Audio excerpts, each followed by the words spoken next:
Salut à toutes et à tous, review de ce magazine. Voilà. Dans cette vidéo, ça sera la dernière chronique de ce magazine pour la chaîne. Enfin, la dernière ou l'avant-dernière chronique. Parce que normalement, je devrais recevoir. Et après, je me désabonne. Et avant la fin de la vidéo, je vous dirai, vous allez savoir pourquoi je me désabonne de ce magazine, qui n'évolue en fait pas beaucoup. En fait, dans les 10 dernières années, c'est vrai que ce magazine n'a pas beaucoup évolué. Et je vous expliquerai pourquoi. Parce que les points négatifs, là, ça va tomber, là, tout de suite, là. Les premiers points négatifs. Le seul point positif qu'on peut, ce magazine, ça peut être la couverture. C'est vrai que la couverture sont plutôt bien faites. Voilà. Il y a toujours des petits accrocheurs, tout ça. Voilà.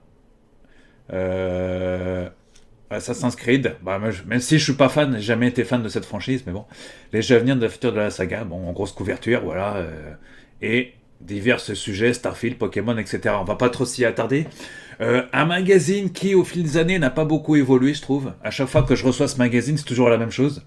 Les rubriques sont toujours les mêmes, ça évolue pas. Accessoires, c'est toujours. Enfin, là, on va y venir. Même les tests que je considère pas vraiment comme des tests. Mais bon, ça vous allez savoir pourquoi dans un instant.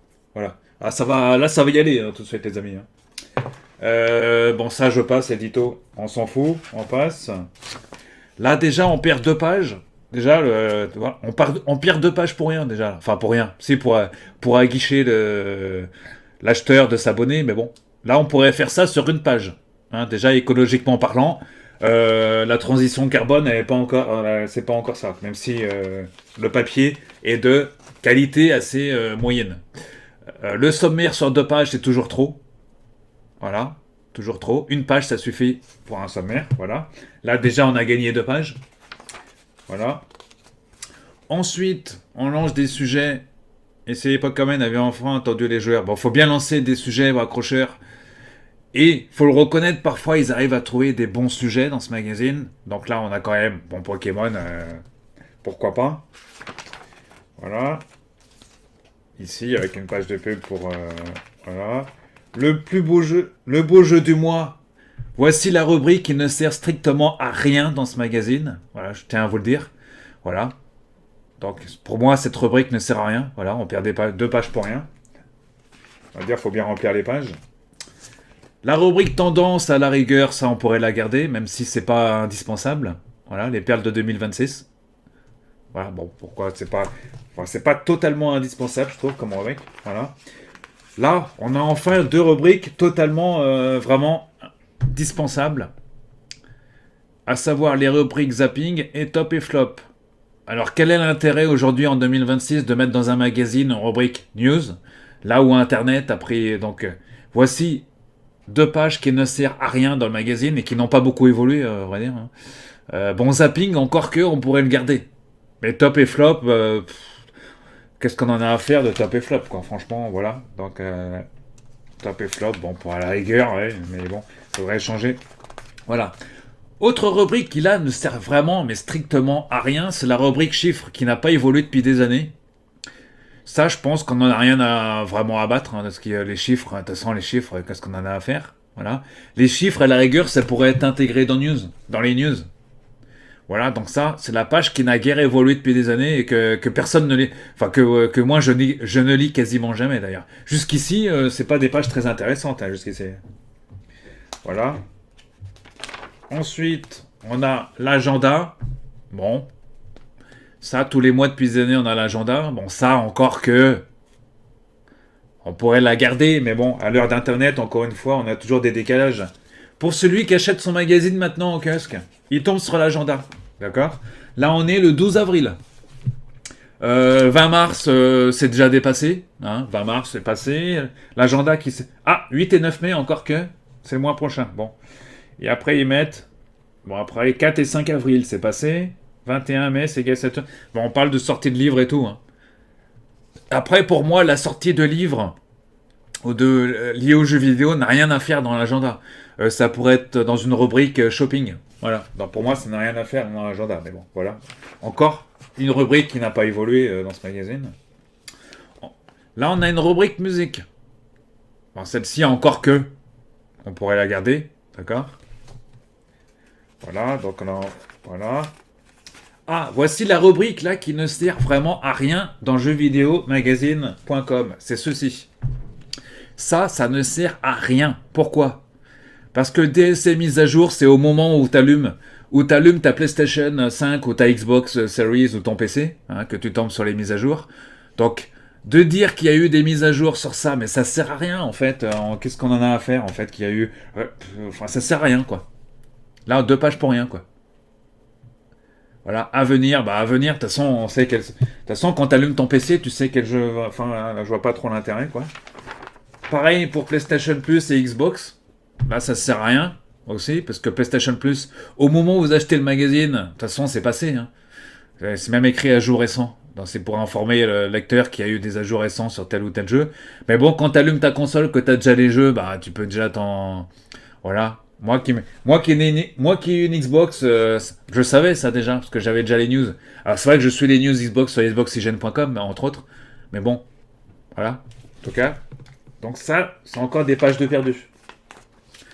Là aussi, Netflix, je suis pas sûr qu'il y ait beaucoup de monde à lire cette page sur l'actualité des jeux pour le moment. Alors, déjà, c'est trop, 3 pages. Ensuite, on a en accès anticipé. Bof, cette rubrique qui n'a pas évolué depuis quelques années non plus, ça ne sert à rien non plus. Voilà, non, bah non, cette page qu'on lit quasiment jamais. Hein. Voilà. Par contre, ce qui pourrait servir, alors je tourne, c'est ce genre de rubrique. Focus sur. Là, on a une rubrique intéressante. On fait un focus sur. Là, c'est une voix d'un. Bon, c'est pas forcément très intéressant, mais cette rubrique focus, là, on pourrait la garder. Voilà. Ensuite, on a ici un focus sur un concepteur de jeu. Voilà. Bon, rubrique le sujet est guère intéressant, mais la rubrique, en tout cas, voilà. Encore que, faudrait-il trouver des sujets intéressants aussi. Là, on a sa place dans un musée africain, accompagné de commentaires haineux et d'une review bombing sur Metacritic. Reloaded défraie la chronique opposant de. Bon, ça, encore que ça, on soulève un sujet, donc là, pourquoi pas. Ensuite, on a le dossier sur le sujet du mois, à savoir Assassin's Creed. Donc, on revient sur l'espoir d'une renaissance pour les fans de la saga. Voilà, donc ça c'est. Alors. On peut pas reprocher au magazine d'être mauvais sur le fond, sur la forme du magazine. Là, c'est plutôt en forme, la mise en forme est plutôt correcte dans le magazine. Voilà. On continue à s'inscrire. Et ça s'arrête là. Bon, il y a 6 pages quand même. Donc, voilà, sur le sujet du mois. Ensuite, on enchaîne sur un dossier. Bon, ça, c'est une rubrique plutôt intéressante dans le magazine. On a un dossier sur le jeu Pragmata. Donc ça, il faut garder, voilà, c'est un peu l'essence du magazine. Hein. Donc voilà, annoncé de longue date, reporté à maintes occasions. Alors Pragmata, il arrive le 17 avril, comme quoi. Voilà, donc là on a un sujet complet. Pourquoi qui est plutôt intéressant. Ensuite, on a toujours dossier sur la sortie de Starfield sur PlayStation 5, ce qui fait sa transition, le jeu. Hein. Il arrive sur PlayStation 5, enfin il est arrivé déjà, parce que c'est le 7 avril, hein, il est disponible. Donc là, on vous explique la grosse mise à jour. Bon, sachant qu'à l'heure où ils mettent, où ils impriment, ils n'ont pas d'infos sur vraiment sur. Ils ont des infos, mais ils n'ont pas eu la mise à jour encore. Donc voilà. En tout cas, ils annoncent le gars qui achète le magazine que le jeu va sortir sur PlayStation 5. Hein, même si tout le monde le savait, mais bon. Après, bon, ça reste un magazine, il faut bien savoir. Dossier quand la musique s'explose. Dans l'exposition Philharmonique de Paris, donc c'est la retranscription, ici dans un nouveau dossier, qui intéressant, là, qui pourrait être intéressant pour la musique. Là, on a un dossier qui est plutôt intéressant, pourquoi Zelda nous obsède depuis 40 ans. Voilà le genre de dossier qui intéresse les lecteurs. Voilà, comme quoi il n'y a pas que des points négatifs dans ce magazine. Voilà, donc là, un dossier sur Zelda. Ensuite, on a un autre dossier. Décidément, il y a beaucoup de dossiers dans ce magazine. Hein. C'est à l'origine des trailers de jeux favoris. Bon, un dossier qui n'est pas indispensable. Enfin, un sujet qui n'est pas forcément indispensable. Donc moi, j'ai fait totalement l'impasse, parce que je sais à peu près comment ça fonctionne. Ensuite, on a les avant-premières. Alors ça me fait rire, les avant-premières. Je vais dire pourquoi. Parce qu'à l'heure où vous achetez le magazine, c'est plus une avant-première. Voilà. Là, on a un jeu qui s'appelle Slay the Spire 2. Hein, joueur 1-4, Metacritic. Alors, sortie dispo après anticipé. Bon, ça veut dire qu'à l'heure, au moment où on achète le magazine, le jeu est dispo. Donc, c'est plus vraiment une avant-première. Voilà, faudra le considérer. Le fait de le mettre en avant-première aussi. Pareil pour ce jeu, Solasta 2. Voilà, Solasta 2. RPG disponible en accès anticipé. Bon, il est sorti, mais bon, ils l'ont mis dans avant-première alors qu'il est disponible. Vous voyez que c'est pas très cohérent, tout ça. Là, on a vraiment deux avant-premières, parce que ces deux jeux ne sont pas encore sortis, d'accord? Voilà. Notamment sur ce jeu de bus, on avait beaucoup entendu parler de ce jeu, notamment dans les émissions de jeux vidéo. Je crois que Julien Tello qu'on avait parlé, je crois. Voilà, là on a deux nouveaux jeux qui sont vraiment, là pour ce coup-ci, des avant-premières. Voilà. Des jeux qui sont pas forcément non plus, c'est pas souvent des super gros jeux, mais bon, après... Voilà. La rubrique conso, bah après, la rubrique conso, elle est pas forcément indispensable. C'est toujours... Parce que c'est toujours des écrans, bon, après. Le gars qui va acheter Jeux Vidéo Magazine, il change pas d'écran tous les jours. Tous les mois, on est d'accord. Bon. Sauf que là, tous les mois, on vous présente des écrans, des casques, comme si on achetait des casques toutes les semaines, quoi. Tous les jours. Bah non, moi, j'ai pas acheté ce casque. Moi, depuis que j'ai ma Xbox Series, j'ai dû acheter que 2 casques. Et je crois que je m'en suis servi qu'une fois. Voilà, parce que je m'en sers pas beaucoup, en fait. Je joue sur ma télé. En fait, le casque, je mets quasiment jamais. D'ailleurs, je me demande pourquoi j'ai acheté un casque, d'ailleurs. Les manettes aussi, c'est pareil. Hein. On vous propose des manettes. Faut bien informer les clients. Hein. Là, c'est une manette, en l'occurrence, cette fois-ci, sur Switch 2. Voilà. Bah, c'est pareil, les manettes, bon. D'accord. Là, on passe au test. Voilà, là, on passe au test. Enfin, ce qu'ils disent des tests qui ne sont pas vraiment des tests, en fait, parce que vous voyez, quand on fait un test sur un quart de page, pour moi, c'est pas un test. Donc là, on vous présente la rédaction, tout ça. Bon, ça sur 2 pages. Là, on pourrait le mettre sur une page, mais bon, on est dans un mur. Voilà. Voilà. Alors, le premier test du mois, c'est Crimson Desert. Forcément, c'est le meilleur jeu du mois. Forcément, ils ont mis 18 sur 20. Forcément, ils n'allaient pas mettre 14. Voilà. On a un test sur 2 pages. Alors, il faudra me redéfinir la définition que... Qu'est-ce que c'est qu'un test dans le jeu vidéo, quoi. Parce que mettre un texte... Alors, qu'est-ce que c'est qu'un test? Voilà. Parce qu'un test, c'est plutôt une critique. Hein. Parce que là, on vous explique sur 2 pages ce qu'on fait ou ne pas faire. Bon. Il y a quelques images. Bon, voilà. On a le verdict, c'est un bien grand mot, verdict. Là, on vous met... Sur la jouabilité, les graphismes, bande-son et durée de vie, on vous met une phrase. Exemple des graphismes avec ses passages... Non, c'est moi qui dis mal. Avec ses paysages qui s'étendent à perte de vue et sa luminosité réaliste, le jeu est un véritable usine à screenshot. 5 étoiles, bon. Voilà. Moi, si vous voulez des vrais tests, hein, je peux vous conseiller d'aller sur jeuxvideo.com, qui n'a rien à voir avec le magazine, qui là vous propose des tests sur plusieurs pages. Hein. Donc voilà, mais après on est dans un magazine, voilà, on a un test qui n'est pas vraiment un test en fait. C'est plus un avis, celui qui l'écrit. Hein. Un avis, oui, parce que, on met 18 sans savoir pour... oui, bon, on met un 18 sans savoir vraiment pourquoi on met un 18, mais bon. Voilà. Après, le jeu n'est pas mauvais. On n'allait pas mettre 14 à un jeu qui est plutôt très bon. Hein. Voilà. Ensuite, je tourne et je tombe sur le deuxième gros jeu du mois, à savoir Resident Evil Requiem, qui est considéré peut-être comme le meilleur. Avec Resident Evil 4, c'est considéré peut-être comme le meilleur jeu de la franchise. Là, ils ont mis 17 sur 20. Bon, certains auraient pu mettre 18 ou 19, mais là, ils ont mis 17. Voilà, donc là, on a un test, entre guillemets, sur 2 pages. Clin d'œil rétro, voilà, Requiem laisse un peu de temps pour souffler, voilà. Jouabilité, l'alternance entre les héros fait varier les plaisirs, etc. En résumé, ils ont mis jeu synthèse réunissant les acquis des derniers volets et des somptueux remakes. Requiem avance des idées comme les zombies expressifs trop vite remisés. Reste un jeu très plaisant, absolument immanquable pour les fans de la série. Resident Evil Requiem, donc.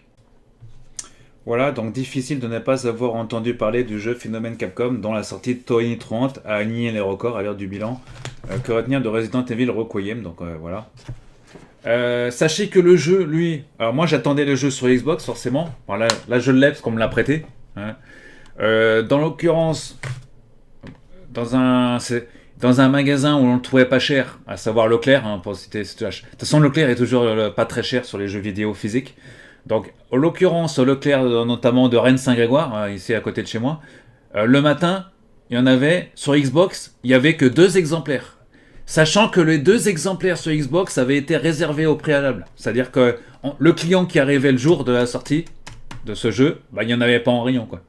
Il y en avait que. Par contre, sur PlayStation 5 et sur Nintendo Switch 2, là, il y en avait beaucoup. Là. Donc, il faudrait mettre un coup de gueule. Je vais vous donner une idée à Jeux Vidéo Magazine. Coup de gueule. Pourquoi Xbox sort très peu met à très peu d'expositions physiques. On sait qu'Xbox veut arrêter enfin, à terme. Ils aiment pas trop les jeux physiques chez Xbox. Hein. Ils veulent tout en démat. Sauf qu'apparemment, la nouvelle présidente d'Xbox veut changer les choses. Déjà, le Xbox Play Anywhere, ça n'existe plus. Ils ont retiré la campagne. Donc, on va faire peut-être plus de physique. Parce que l'intérêt d'un jeu physique, bah, c'est comme un jeu comme Resident Evil. Parce que c'est du jeu solo, ça. Donc, une fois que vous avez fini le jeu, quel est l'intérêt de rejouer au jeu, quoi. Donc, c'est de revendre le jeu, on est d'accord. Donc, t'achètes le jeu 50, je crois que 53 euros, c'était chez Leclerc, 54 euros. Tu le revends. Tu le revends chez Micromania, là en ce moment, il les rachète 35 euros. Je crois qu'il rachète 40 euros le jeu en ce moment, je crois, chez Micromania. Donc, tu vois, au moins, comme ça, tu y as joué, tu passes 30 heures, je sais plus combien d'heures, 15 heures, 25 heures là-dessus. Voilà, t'as perdu juste 15 euros, quoi. Là où en démat, tu vas le payer 69 euros le jeu, en démat, tu le payes 69, t'as fini le jeu, tu le désinstalles, bah t'as perdu 69, tu peux pas le revendre. Dans d'où l'intérêt d'avoir les versions physiques des jeux. Ah oui, c'est toujours important. Alors c'est vrai que pour Forza Horizon 6 qui arrive sur Xbox Series, on pourra pas avoir l'édition la plus haute, c'est-à-dire l'édition premium du jeu en version physique, c'est dommage. Xbox ne sort pas, ça ferait trop de disques à imprimer, dommage. Donc pour ceux qui veulent la version premium, il y aura que la version des maths. Mais peut-être que moi j'achèterai quand même la version disque pour avoir quand même la version disque. À moins que je me prenne que la version basique du jeu. Voilà, je me pose déjà la question. Ce jeu, donc, voilà. Je remercie Basile, le frérot Basile, qui m'a prêté le jeu. Peut-être que je le commence aussi. Donc, Resident Evil, là on a la version Xbox Series. Vous voyez, c'est pour ceux qui achètent pas beaucoup de versions physiques. Vous voyez, on a le disque. Comme d'habitude, on va même. Voilà, on a des codes, on a un contenu bonus à l'intérieur aussi. Vous voyez, c'est toujours bien d'avoir le disque. Hein. Avec la description du jeu ici. Voilà. Donc ça reste, voilà, il faudra continuer à acheter les versions physiques des jeux. Voilà, donc test, donc 17 sur 20 sur 2 pages. Test plutôt réussi, hein, du jeu, même si, voilà, voilà. Ensuite, on enchaîne sur 2 autres tests. Ici, Monster Hunter 3 17 et Planet of Lana 2 14. Voilà, test qui tient ici sur une page. Ensuite, on enchaîne sur 2 autres jeux, Scott Pilgrim et Ésotérique, Ebb. Voilà. Test toujours sur une page. Enfin, test entre guillemets, hein, ce qu'on peut appeler ça des tests. Ça reste à redéfinir. Là, Marathon ne tient que sur une page. Il aurait pu tenir sur 2 pages. Parce que Marathon, je pense que le test de jeuxvideo.com, il tient sur plusieurs pages. Il tient au moins sur une vingtaine de pages. Bon, là, on est dans un magazine, il faut faire court. Là, on est loin de Console Plus où on avait des vrais tests à l'époque. Hein. Je salue Julien Chige au passage. Là, Console Plus, Player One, Joypad, on avait des tests qui étaient dignes de ce nom. Hein, là, c'était des tests assez rapides. Là, on met une photo, tu fais un texte et tu mets 3 critiques et ça y est, t'as fait le test. Quoi. Même si les tests ont été réalisés, bien sûr, par ceux qui ont fait dans le magazine, évidemment. Sinon, ce serait pas cohérent. Voilà. Là, on a Pokémon qui tient que sur une page. Je pense qu'on pourrait le faire sur 2 pages. Alors le fan de Pokémon, il va être frustré. Hein. Parce que le test, le gars qui est fan de Pokémon, il va dire « Ah oui, mais le test, il tient sur une page. Quoi. Ça fait un peu short. » C'est vrai que ça fait un peu short. Surtout qu'en plus, ils ont mis 17 sur 20. Donc, le fan de Pokémon, il va être un peu... Il va dire « Bah non, c'est pas terrible. Hein. Sur une page, non, c'est pas possible. » Voilà. Là, il y a 2 autres jeux. Il y a Greenfall et City Tail. Là, j'avance et je tombe sur un jeu que je voulais... voilà, un jeu... à savoir John Carpenter Toxic Commando. C'est un jeu que j'avais repéré il y a quelques temps. Voilà. Là, il y a un petit 12 sur 20. Bon, note pas très... Voilà. Voilà, 12 sur 20. Moi, j'aurais plutôt mis 14, mais bon. Euh, Qu'est-ce qu'ils disent sur le jeu? Que vaut John Carpenter Toxic Commando, le dernier défouloir de Saber Interactive? Alors, on va lire tout le test, là. Ça tient, sur une page, ça va aller vite. Alors, je cite, c'est surprenant, mais John Carpenter Toxic Commando représente la première collaboration officielle de réalisateur américain dans le jeu vidéo. Il a bien choisi son créneau parce que Toxic Commando met en scène une équipe de 4 bras cassés à qui on demande de sauver le monde après qu'un scientifique fou a creusé un peu trop profond dans le sol et libéré une infection apocalyptique qui a contaminé la planète entière. Ou presque. Le pitch parlera immédiatement aux fans de Left 4 Dead, forcément, ou de World War Z, et c'est parfaitement volontaire. Le dernier titre de Saber Interactive veut jouer dans la même cour, avec de larges zones ouvertes, remplies de points d'intérêt et de hordes qui peuvent nous tomber dessus à tout moment. En plus des traditionnelles classes de personnages et zombies spéciaux, le studio américain Saber Interactive a pris soin d'ajouter des véhicules et une gestion dynamique de la boue. Et en rien de temps, la petite équipe de mercenaires peut donc se retrouver embourbée et devra utiliser un treuil pour se sortir de ces situations compliquées. Saber Interactive... Alors, à bout de souffle. Chacun des 9 missions, ce qui a 9 missions a priori, propose des objectifs et une trame narrative différente, mais manque encore d'identité pour véritablement donner envie de rejouer en boucle. La préparation de l'arsenal a bien son importance et peut apporter de la variété aux parties, mais se cache derrière des heures de barres de progression à fait grimper pour espérer débloquer des attributs. Est-ce que cela suffit à faire de Toxic Commando un descendant de Left 4 Dead susceptible de nous occuper des dizaines d'heures? Pas vraiment.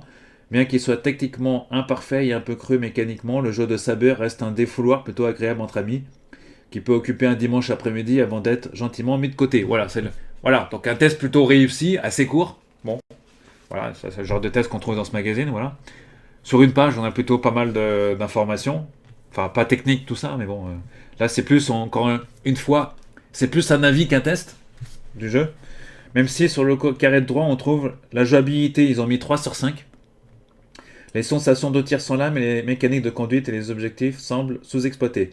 Graphisme 2 sur 5. Toxic Commando, une direction artistique plutôt grisâtre, mais il souffre également de soucis techniques encore trop présents. Bande son 4 sur 5. Sans doute une des bonnes surprises du jeu, la bande son rétro donne un certain style au combat. Durée de vie 3 sur 5. Une fois les 9 niveaux terminés, il manque encore quelque chose pour convaincre vos amis de relancer une partie. Ouais, pourquoi pas du DLC. De toute façon, maintenant on est dans l'époque où les éditeurs font des DLC. Toxic Commando n'est pas un mauvais jeu, il est même plutôt marrant si vous choisissez les bons amis de jeu, mais il souffre du syndrome de titre oubliable, qu'on n'a pas trop envie de relancer une fois bouclé. Bon voilà, test, voilà, complet. Voilà, c'est gratuit, hein, c'est moi qui... Voilà, je vous ai offert le test gratuitement, là.